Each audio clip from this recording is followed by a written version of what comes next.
Nós temos ouvido desde ontem que Jesus é o conteúdo da grande comissão.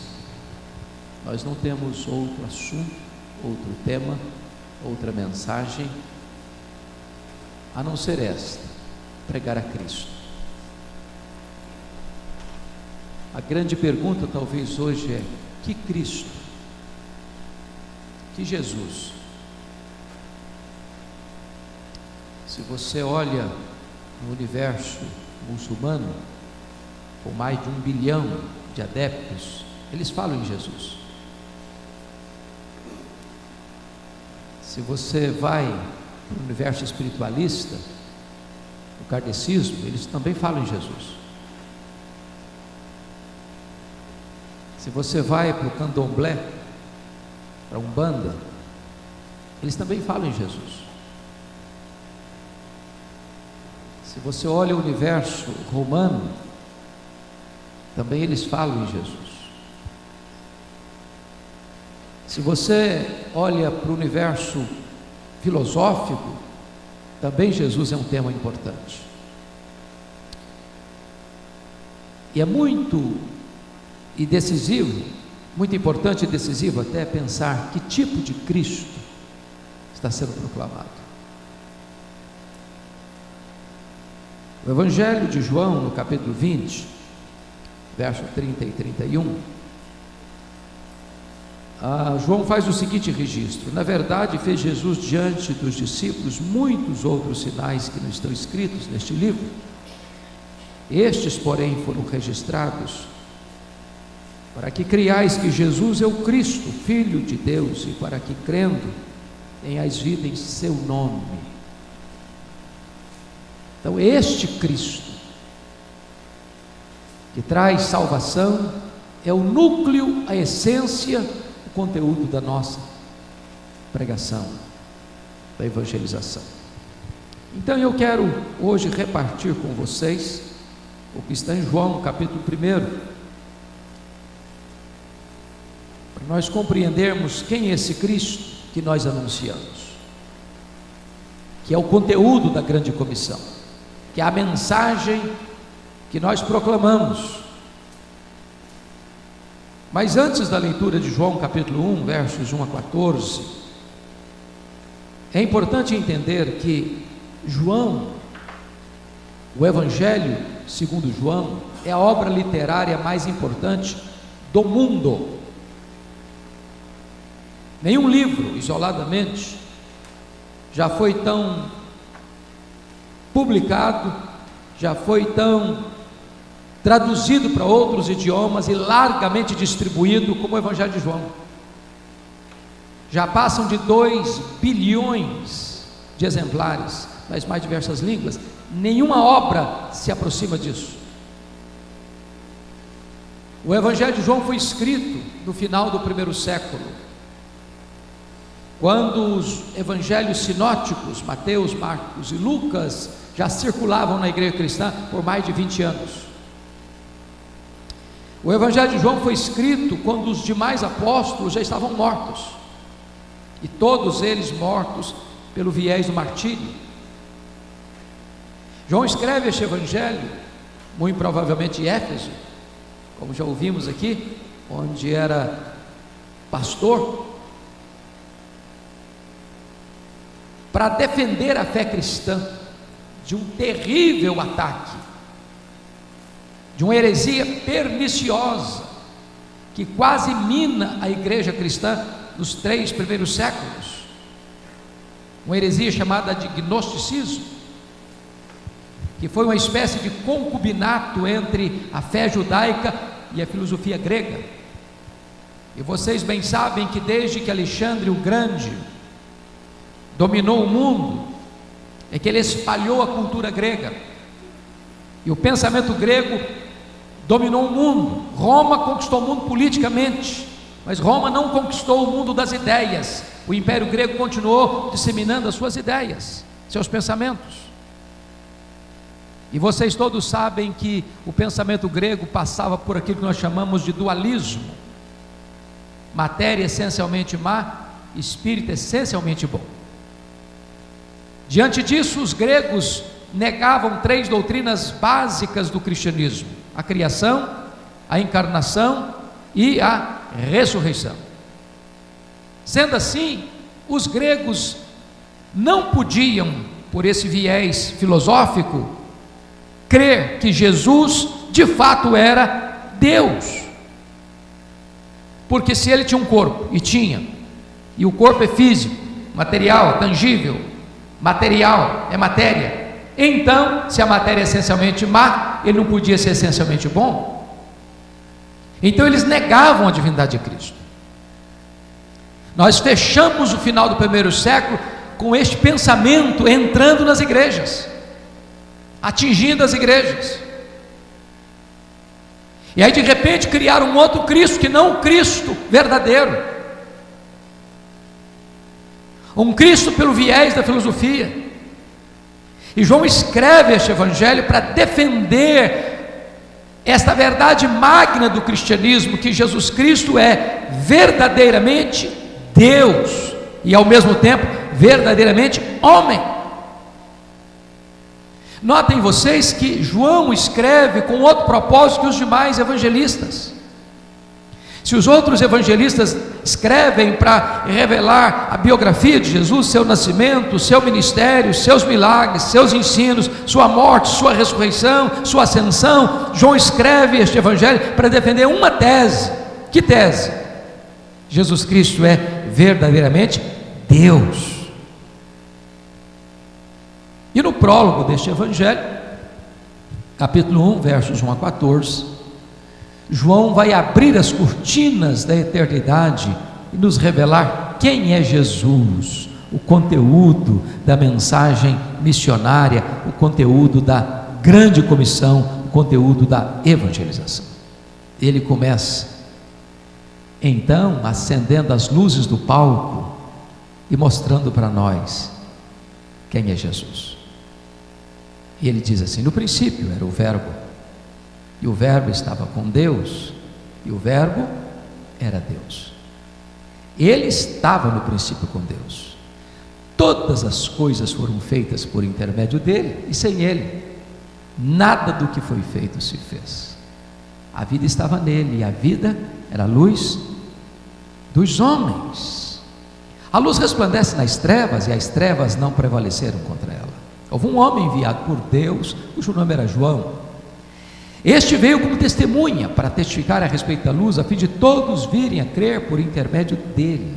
Ele não era luz, mas veio para testificar da luz, a saber, a verdadeira luz que, vinda ao mundo, ilumina a todo homem. E então ele diz assim: o Verbo estava no mundo, o mundo foi feito por intermédio dele, mas o mundo não o conheceu. Veio para o que era seu, e os seus não o receberam. Mas a todos quantos o receberam, deu-lhes o poder de serem feitos filhos de Deus, a saber, aos que creem no seu nome, os quais não nasceram do sangue, nem da vontade da carne, nem da vontade do homem, mas de Deus. E o Verbo se fez carne e habitou entre nós, cheio de graça e de verdade, e vimos a sua glória, glória como do unigênito do Pai. Irmãos amados, João, ao abrir as cortinas do templo e ao nos revelar Jesus, quase nos tira o fôlego, logo no começo, quando ele diz assim: no princípio era o Verbo. Vocês que têm uma noção talvez melhor que a minha, da língua portuguesa, vão perceber que o verbo aí, verbo ser, não está no pretérito perfeito.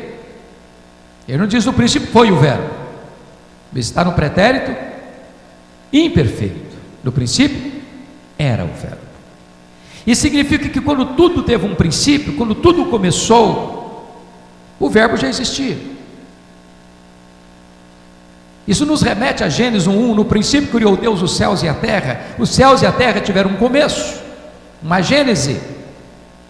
Mas quando tudo teve um começo, o verbo já existia. Ele preexiste ao tempo, ele preexiste ao começo, ele preexiste à história. E se ele existe antes do começo, logo ele é eterno, e eternidade é um atributo exclusivo de Deus. Eu li um livro no seminário, aliás, no primeiro ano do seminário, em 78. Naquela época eu acho que eu não estava muito preparado para ler esse livro. Nosso professor, reverendo Paulo Viana, gostava de nos dar alguns livros complicados de ler. E esse livro marcou muito a minha vida, porque ele é difícil de ler, mas necessário de ser lido. As categorias de Aristóteles. E nesse livro Aristóteles diz que você só entende as coisas dentro de categorias humanas: tempo, tamanho, espaço. Por exemplo, eu entendo tempo, eternidade não.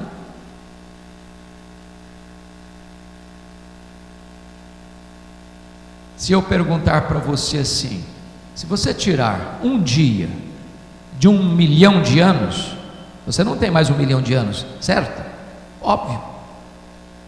Mas se eu perguntar para você assim: se você tirar 1 milhão de anos da eternidade, quanto lhe resta? A eternidade. E se você tirar da eternidade 1 bilhão de anos, quanto sobra? A eternidade. Logo, a eternidade não é tempo.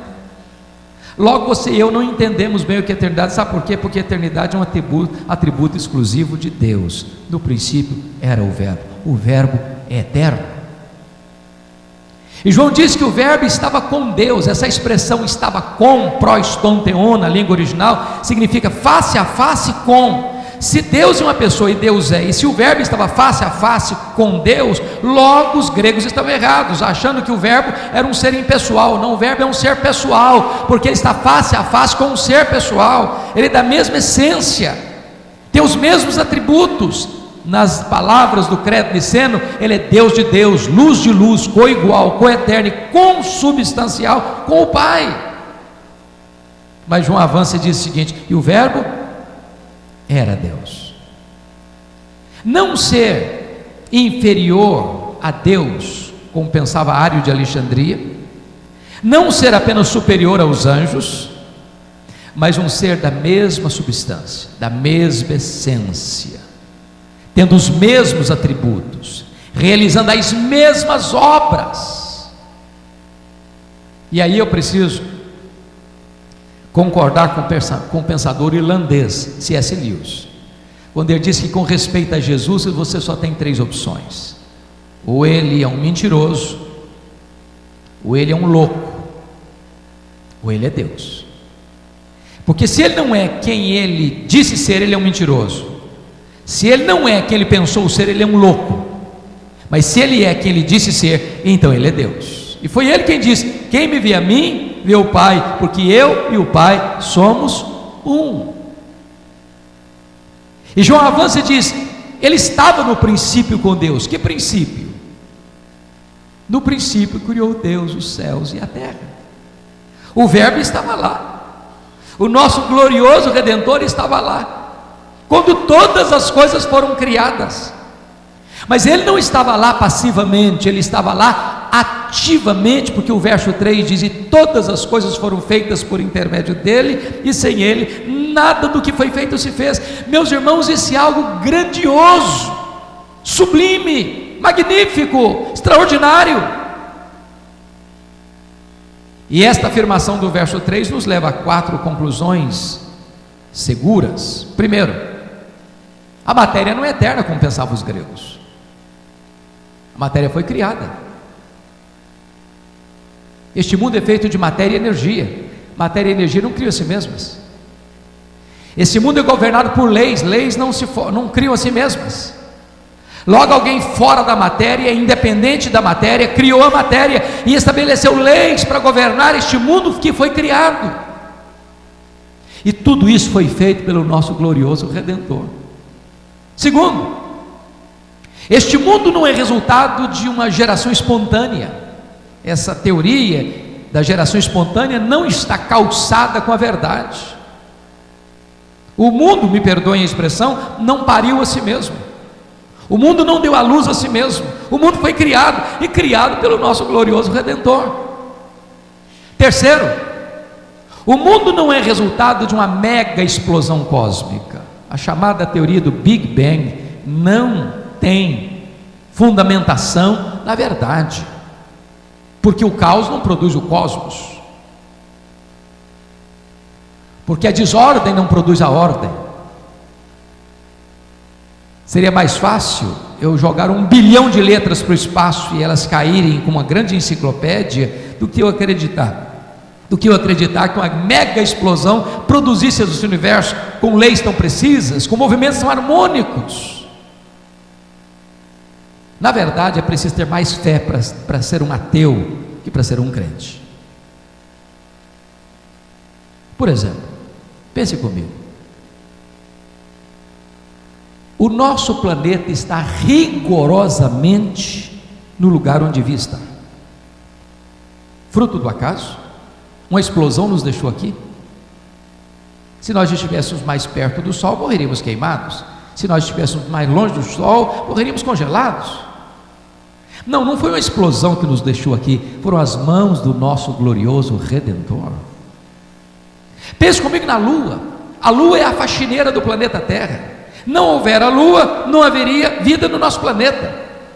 Vocês sabem que são as fases da Lua que produz o fenômeno das marés. Se não houvesse o fenômeno das marés, as nossas praias se encheriam de lixo e a vida seria impossível no nosso planeta. Não foi o acaso que deixou a Lua onde ela está, foram as mãos do nosso glorioso Redentor. Todas as coisas foram feitas por intermédio dele, e sem ele nada do que foi feito se fez. Mas ainda, quarto lugar, esse texto, no verso 3, nos informa que o mundo não é resultado de uma evolução de milhões e milhões de anos. O mundo foi criado. Vocês se lembram que em 1859, Ashbel Green Simonton chegava no Brasil. E nesse ano de 1859, Charles Darwin lançava o seu livro A Origem das Espécies em Londres, na Inglaterra, no mesmo ano.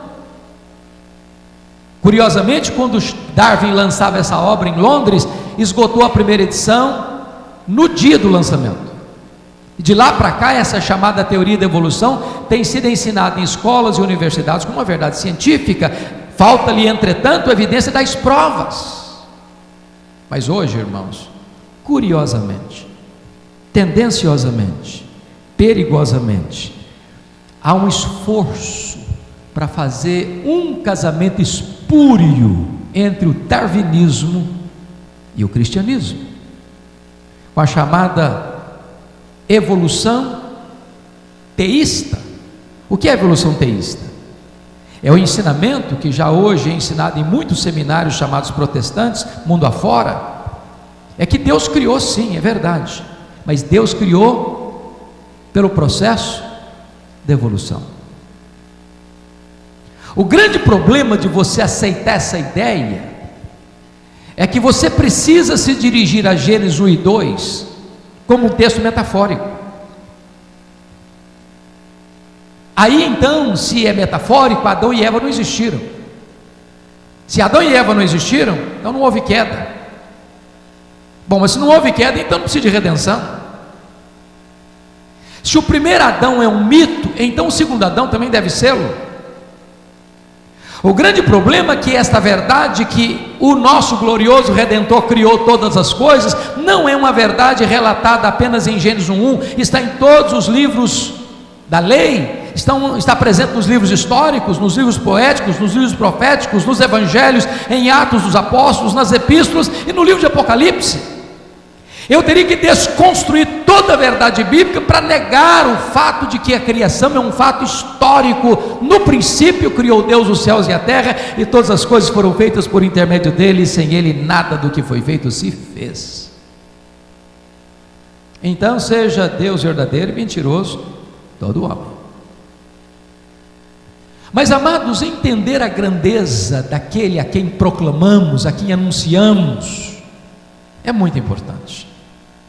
Quando o profeta Isaías escreveu o seu livro, lá no capítulo, que nós hoje chamamos de capítulo 40, ele está falando do servo, está falando de Jesus, é um texto messiânico, é um texto cristológico, ele está apontando para Jesus, e ele quer mostrar para nós quão grande é este, E ele diz que é aquele que mede as águas na concha da sua mão, é aquele que pesa o pó das montanhas em balança de precisão, é aquele que mede os céus a palmos, é aquele que espalha as estrelas no firmamento, e por ser grande em força e forte em poder, quando as chama, nenhuma delas vem a faltar.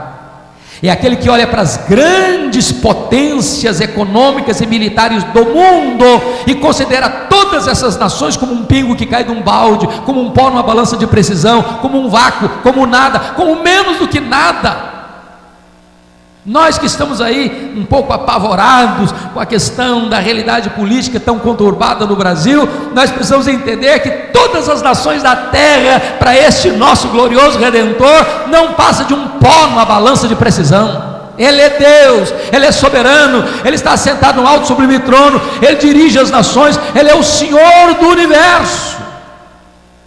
Este é aquele a quem anunciamos. Bendito seja o seu nome. Agora, se você perguntar, por exemplo, a um astrônomo, qual é o tamanho desse universo que ele mediu a palmos? Se ele for honesto, ele vai responder sim, eu não sei. Mas quando ele diz eu não sei, ele não está confessando uma ignorância absoluta, não.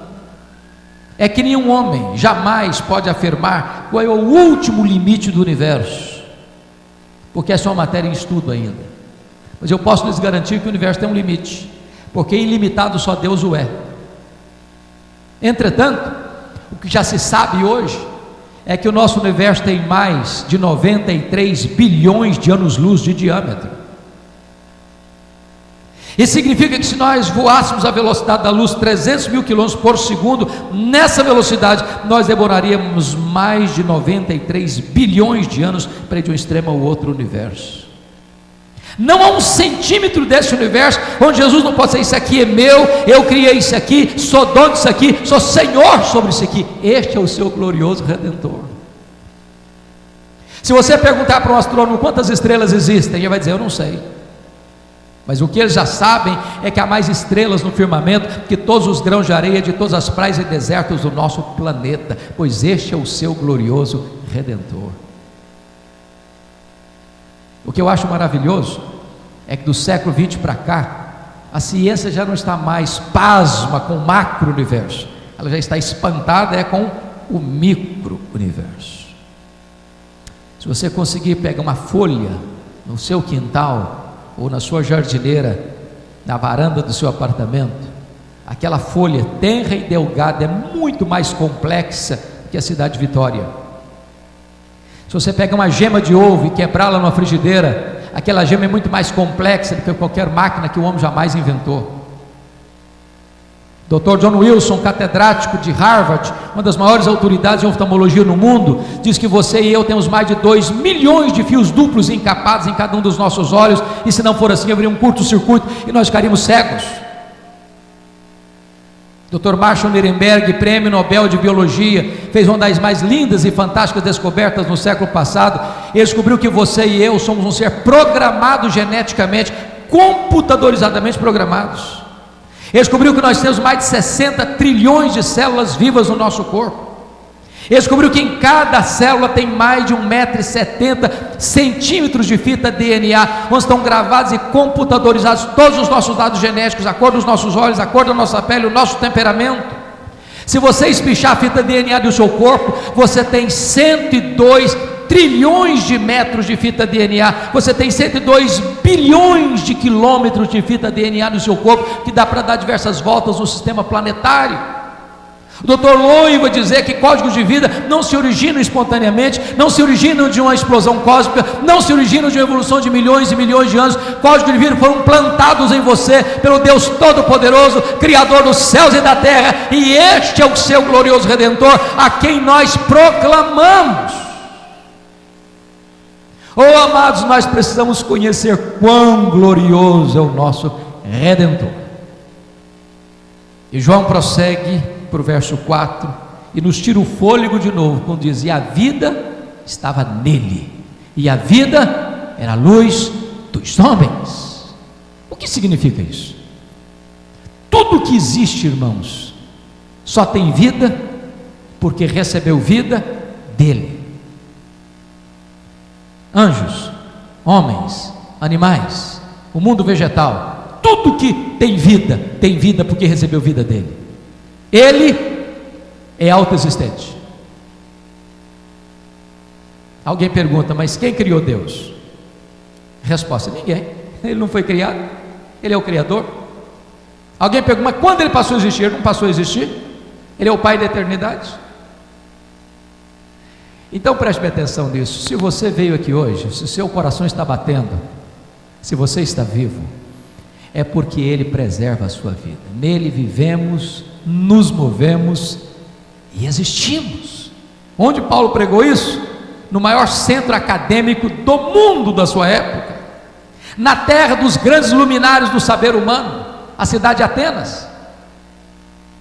Oh, amados irmãos, a pregação do Evangelho precisa resgatar a grandeza do nosso glorioso Redentor. E ele diz que ele era a luz dos homens, e prossegue no verso 5 dizendo: a luz resplandece aonde? Nas trevas, e as trevas não prevaleceram contra ela. Significa o seguinte, irmão, Jesus não tem medo das trevas, Ele é a luz. Por mais trevosa que seja a treva, ela não pode ameaçar Jesus. Se você está levando este nome, que é sobre todo o nome, você não tem que tremer as pernas, você não tem que recuar acovardado, você não tem que se intimidar pela grandeza da oposição, porque você está anunciando a luz que resplandece nas trevas. Trevas da ignorância, treva do vício, treva do pecado, treva da incredulidade, treva da feitiçaria. Não importa quão trevosa é a treva, a luz chegou, as trevas precisam bater em retirada. Pois bem, disse para vocês que João escreveu este evangelho com um propósito. Qual o propósito? Provar uma tese. Que tese? Jesus Cristo é Deus. Ele lança mão de dois métodos para fazer isso. Ele prova que Jesus é Deus, primeiro, porque ele tem os mesmos atributos de Deus. Ele é eterno, ele é pessoal, ele é divino, ele é autoexistente. Segundo, ele é Deus porque realiza as mesmas obras de Deus. Ele é o Criador, ele é a fonte da vida e ele é o doador da vida. Agora, notem comigo, João vai passar para a segunda fase nessa apresentação de Jesus. Ele vai mostrar quais são as reações em relação ao nosso Redentor. E a primeira reação está aí no versos 6 a 9. É a reação do precursor do Verbo. Houve um homem enviado por Deus cujo nome era João. Este veio como testemunha. Este veio como testemunha para testificar a respeito da luz, a fim de todos virem a crer por intermédio dele. Ele não era a luz, mas veio para testificar da luz, a saber, a verdadeira luz que vinda ao mundo ilumina a todo homem. Aqui me encanta muito. Vocês lembram que desde Malaquias até João Batista houve um silêncio profético de 400 anos. Tinha templo, tinha cerimônias, tinha festas, tinha cânticos, mas não tinha a palavra de Deus. Deus estava em silêncio. Quando Deus rompe esse silêncio, Ele envia um homem estranho, vestindo uma roupa estranha, se alimentando de uma comida estranha, pregando num lugar estranho, o deserto da Judéia, montes, vales, pedras, areias escaldantes. Mas diz a Bíblia que as multidões desabalam das cidades e das vilas para irem ao deserto, quente mais de dia, gelado demais de noite, para ouvi-lo. E ele pregava batismo de arrependimento para remissão de pecados. Quando ele olha as multidões que estão vindo, quem está vindo? Fariseus, saduceus, soldados, publicanos. E eu percebi que misturado nessa multidão estão lá os fariseus e os saduceus. Ele se dirige à multidão assim: raça de víboras, quem vos induziu a fugir da ira vindoura? produzir frutos dignos de arrependimento. O machado já está posto à raiz das árvores. Aquele que não produzir bom fruto é cortado e lançado ao fogo. E as multidões estão vindo, confessando os seus pecados, sendo batizadas por Ele, para receberem então, por meio desse batismo de arrependimento, remissão de pecados. E de repente surge no meio da multidão um buchicho, sutil, perigoso, que vai beijar os ouvidos de João Batista com uma pergunta muito tentadora. E a pergunta era esta: porventura tu não és o Cristo? Olha a tentação aí, olha a isca perigosa aí, olha o desejo de botar um homem no pedestal aí. Se João tivesse engolido a isca, ele poderia pensar: bom, na verdade eu sou um fenômeno, ninguém conseguiu fazer o que eu estou fazendo, olha aí que prestígio, olha aí essa multidão toda atrás de mim. Mas ele não engoliu a isca, ele respondeu categoricamente: eu não sou o Cristo, eu não sou o verbo, eu sou apenas uma voz que clama no deserto. Eu não sou a luz, eu vim apenas para testificar a respeito da luz, a saber, a verdadeira luz que vinda ao mundo ilumina todo homem. Eu não sou o noivo, eu sou apenas amigo do noivo. Eu batizo com água, mas aquele que vem depois de mim é mais poderoso do que eu, e ele vos batizará com o Espírito Santo e com fogo. Eu, na verdade, não sou nem digno de me curvar, desatar as correias das suas sandálias. Na verdade, eu tenho um lema de vida: convém que ele cresça e que eu diminua. Oh, amados irmãos, que lição preciosa estamos aprendendo aqui. O embaixador não é maior do que a mensagem que ele leva. Ele é servo da mensagem e não maior do que a mensagem.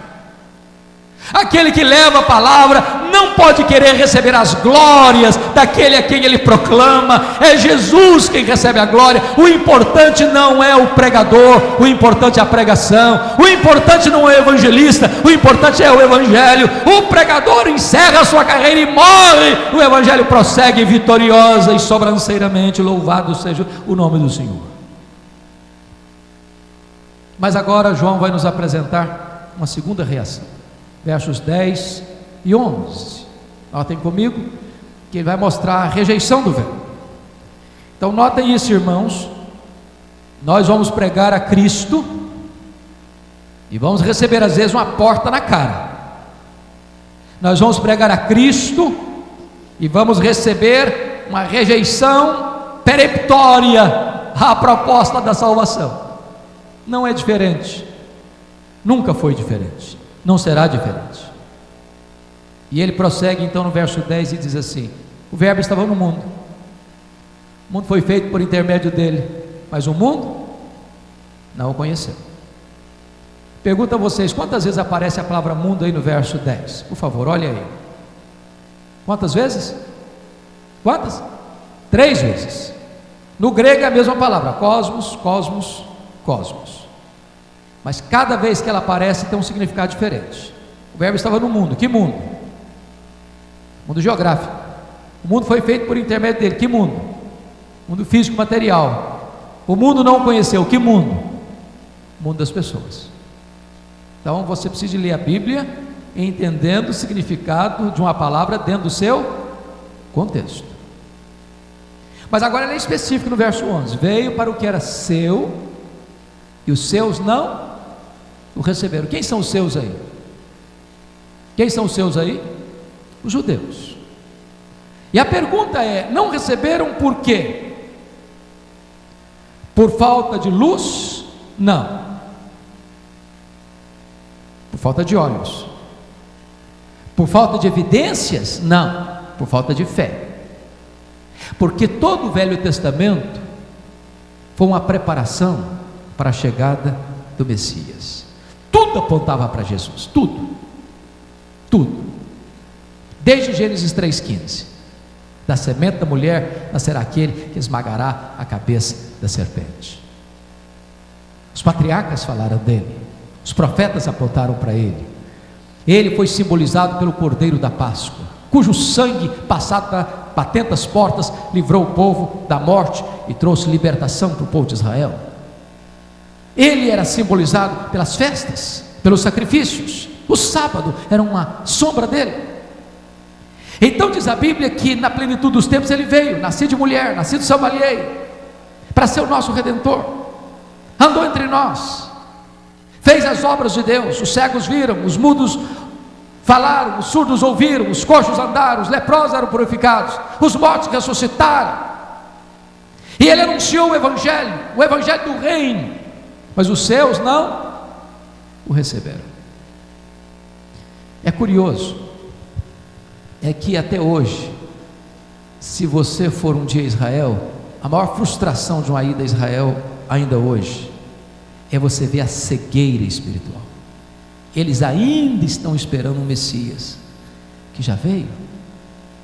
Você pega um guia, e ele desfila o texto bíblico, e você pensa que ele é um crente. Quando você encosta nele, na hora do intervalo, mas quem é Jesus para você mesmo? Ele não acredita em Jesus.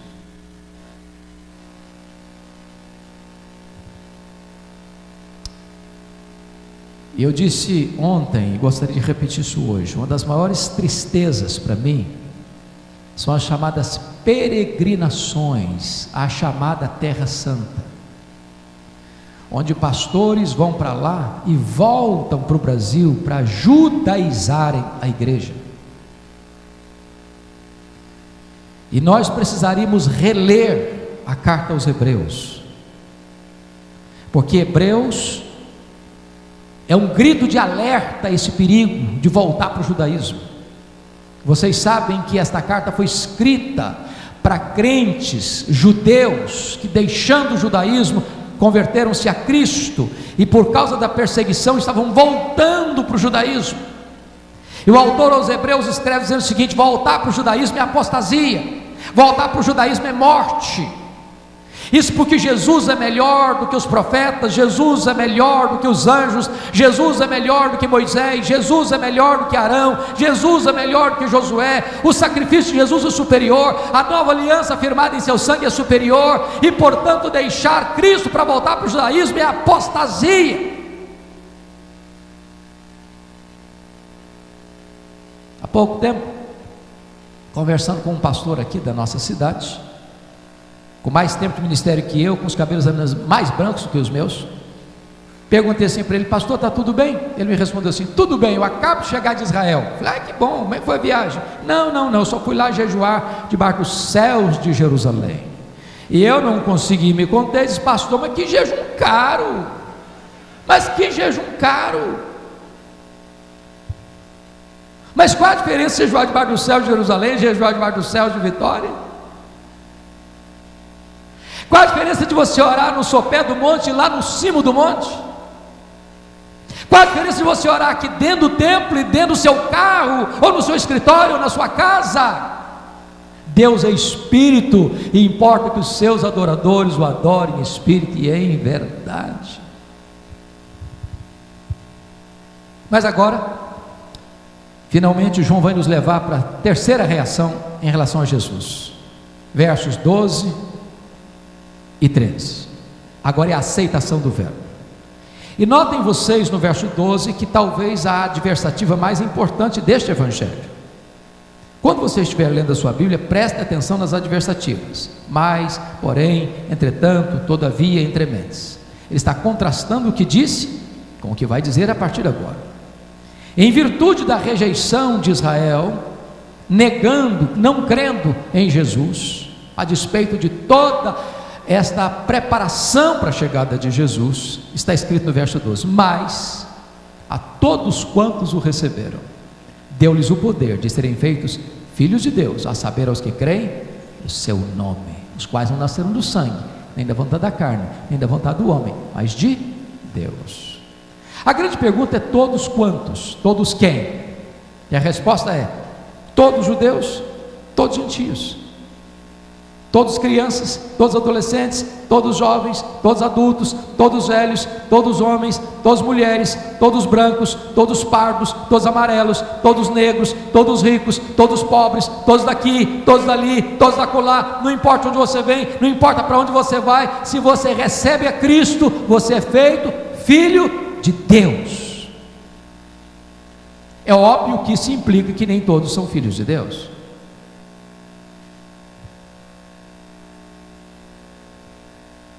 Entender isso, penso eu, recebe um dos resultados do Evangelho. O Evangelho salva e o Evangelho cura. Ouvimos aqui hoje de manhã, brilhante exposição de 3ª de João, onde João ora pela saúde financeira e física de Gaio. E o que eu tenho visto de crentes, irmãos, lendo Caras, lendo Forbes, e senti uma dor de cotovelo, olhando para os artistas, para os jogadores de futebol, com seus jatinhos particulares, com seus iates, com suas mansões, e ele passando uma magrela.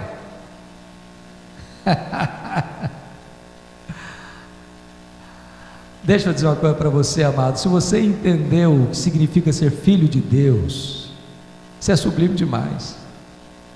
Numa linguagem bem humana, eu diria o seguinte: corre nas suas veias mais que sangue azul. Você é filho do Rei dos Reis, do Senhor dos Senhores. Você tem uma muito linda e imarcessível herança. Você faz parte desta família, deste povo que foi resgatado pelo sangue do Cordeiro, que vai morar com Jesus por toda a eternidade, para servi-lo, para adorá-lo, para fruí-lo por toda a eternidade. Nenhum ouro da terra poderia comprar a posição gloriosa que você recebeu de graça quando você creu no nome do Filho de Deus.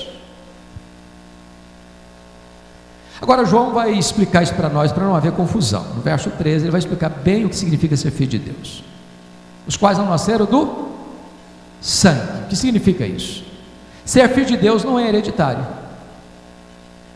Você é filho de Deus? Eu sou sim. Por quê? Meu pai é o pastor da igreja, minha mãe dirige o núcleo de oração, de intercessão da igreja. Bom, isso é uma benção ser filho do pastor e ter uma mãe de oração, mas isso não faz de você filho de Deus, não. Você é filho de Deus? Claro que eu sou. Fui batizado na infância. Ser batizado na infância, dentro para nós presbiterianos, é uma grande bênção, né? É o selo da aliança. Mas ser batizado na infância não faz você filho de Deus também, não. Para você ser filho de Deus, você tem que nascer de novo, da água e do Espírito. Nascer de cima, nascer do alto, nascer de Deus. Ninguém é filho de Deus porque é presbiteriano. Ninguém é filho de Deus porque é batista, ninguém é filho de Deus porque é assembleiano, ninguém é filho de Deus porque é metodista, ninguém é filho de Deus porque é católico. Para ser filho de Deus você tem que nascer de novo. Se filho de peixe é peixinho, filho de crente não é crentinho. Se nascer de novo. Ninguém entra no céu por procuração, nem por atacado. É uma experiência pessoal. Segundo, os quais não nasceram do sangue, nem da vontade da carne. Sabe o que significa isso? Significa que você não pode se fazer filho de Deus. Você não tem essa competência. Pense você tirando férias na Bahia, tomando água de coco, debaixo de uma sombra gostosa numa rede. Você pensando, meditando. Lá pelas tantas você chega assim e conclusão: Deus é tão bom comigo, né? Você quer saber uma coisa? A partir de agora eu me faço filho de Deus. Impossível. Você não tem essa capacidade, você não tem essa competência. Somente o próprio Deus pode fazer de você seu filho. E a única condição é você crer no nome do seu filho. Terceiro, os quais não nasceram do sangue, nem da vontade da carne, nem da vontade do homem. Sabe o que significa isso? Nem João, nem Paulo, nem Pedro, nem Maria, nem o pastor, nem o bispo, nem o sacerdote, nem o papa, nem a igreja, nem o concílio, nem a denominação, nem nenhum órgão humano tem autoridade e competência de dizer: seja filho de Deus. Você anuncia o Evangelho, você proclama o Evangelho, mas você não tem poder de, ao proclamar o Evangelho, fazer daquele que escuta filho de Deus. É o próprio Deus quem convence de pecado, é o próprio Deus quem traz arrependimento para a vida, é o próprio Deus quem regenera, é o próprio Deus quem abre o coração, é o próprio Deus quem salva, é o próprio Deus quem faz tudo a respeito da salvação, para que toda a glória seja de Deus. Bom, concluindo, João agora vai nos levar para aquele que é considerado o maior mistério do cristianismo. Aliás, Atanásio, que venceu as teses heréticas de Ario, lá no concílio de Nicéia, em 325, vai escrever um livro sobre encarnação, e vai dizer que a encarnação é o maior mistério do cristianismo. E é mesmo. Olha o que está escrito: e o Verbo se fez carne. Que pergunta interessante. A pergunta é essa: que verbo? Que verbo se fez carne? E a resposta é: o verbo eterno, o verbo pessoal, o verbo divino, o verbo autoexistente, o verbo criador, o verbo doador da vida, o verbo que é a luz que ilumina todo homem, o verbo que é Deus, imenso, infinito, eterno, imutável, onipotente, onipresente, onisciente, transcendente, soberano, que nem os céus dos céus pode contê-lo. Agora esse verbo vai se esvaziando, a ponto de se transformar um zigoto, um embrião, um feto, um bebê que nasce de uma virgem, que é enfaixado em panos, deitado numa manjedoura. Oh, mistério bendito!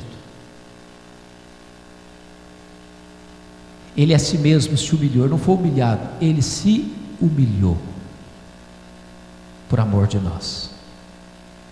E o verbo se fez carne e habitou longe de nós? Não, ele habitou entre nós. Ele vestiu a nossa pele,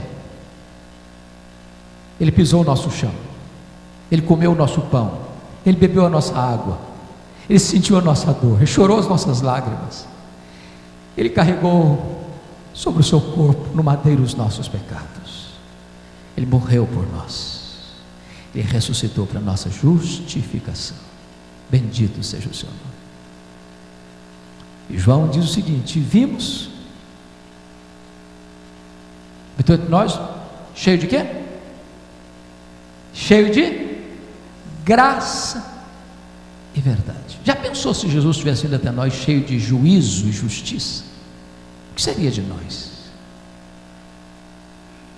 Uma das coisas que mais me espanta na Bíblia é a afirmação do profeta Isaías, quando diz que o melhor de nós, as nossas justiças, aos olhos dele, não passam de trapos. Irmãos amados, não é possível conhecer a Deus e ser soberbo.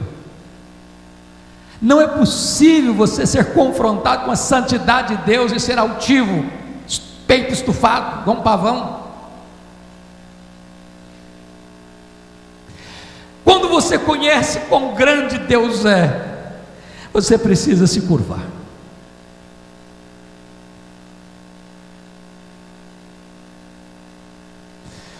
Por isso, Ele veio até nós cheio de quê?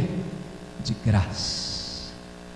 Pegou a gente machucado, ferido, sujo, contaminado, depravado, condenado, mortos nos nossos delitos e pecados. Ele nos apanha, Ele nos limpa, Ele nos lava, Ele nos perdoa, Ele nos transforma, Ele nos restaura, Ele nos faz novas criaturas, Ele nos insere na família de Deus. João conclui assim: e vimos a sua glória, glória como do unigênito do Pai. Glória não é um atributo de Deus, glória é a somatória de todos os atributos de Deus, o seu esplendor máximo. Quando os profetas eram enviados, Eles apontavam para um ou para outro atributo de Deus, do ponto de vista de ênfase. Isaías enfatizou a santidade, Amós a justiça, Oséias a misericórdia. Mas quando Jesus Cristo veio, Ele não veio para revelar este ou aquele atributo, Ele veio para revelar Deus. Sabe por quê? Porque Ele é a exata expressão do ser de Deus. Ele é o resplendor da glória.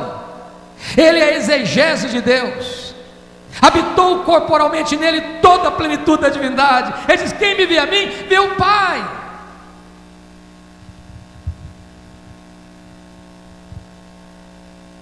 Disse para vocês que João escreveu este evangelho para fazer o quê? Provar uma tese. Qual tese? Jesus é verdadeiramente Deus. Quando você vai para o restante do evangelho, você vai notar que ele vai usar o mesmo método que usou na introdução do evangelho. Como assim? João vai reunir, irmãos, neste evangelho 7 milagres, porque os milagres são obras de Deus. Então, se ele faz as obras de Deus, logo ele é Deus. O que ele faz? Ele seleciona, e nós lemos lá no capítulo 20 que ele fez muitos outros, mas ele seleciona 7. Por que 7? 7 era um número simbólico na Bíblia da perfeição, da completude. Primeiro milagre, capítulo 2, ele transforma água em vinho. Segundo milagre, capítulo 4, ele cura o filho de um oficial. Capítulo 5, terceiro milagre, ele cura o paralítico de Betesda. Quarto milagre, capítulo 6, ele multiplica pães e peixes. Quinto milagre, capítulo 6, ele anda sobre o mar. Sexto milagre, capítulo 9, ele cura um cego de nascença. Sétimo milagre, capítulo 11, ele ressuscita Lázaro. Se ele faz as obras de Deus, logo ele é Deus. Mas João então vai usar o segundo método para provar que Jesus é Deus, mostrando que ele tem os mesmos atributos de Deus. O que é que João faz? João 8,58, Jesus disse para os judeus assim: antes que Abraão existisse, eu sou. Eu sou é o nome revelado de Deus a Moisés, é Yahvé, ou Javé, porque no hebraico o J e o I são a mesma letra.